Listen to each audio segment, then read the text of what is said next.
Can your bitch ass actually tell the difference between an S3 and an S4? Or is your dumb ass just guessing?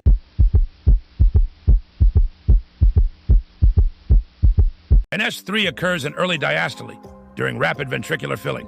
As blood rushes into the ventricle, it suddenly decelerates when the ventricle reaches its bitch-ass expansion limit. An abrupt ass deceleration creates vibration of the ventricular walls, and that vibration is the S3. In young, sexy, healthy patients, it can be physiologic. In adults, it usually means elevated filling pressures and systolic dysfunction.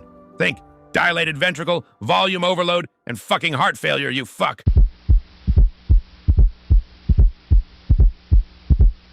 An S4 occurs in late diastole during atrial contraction.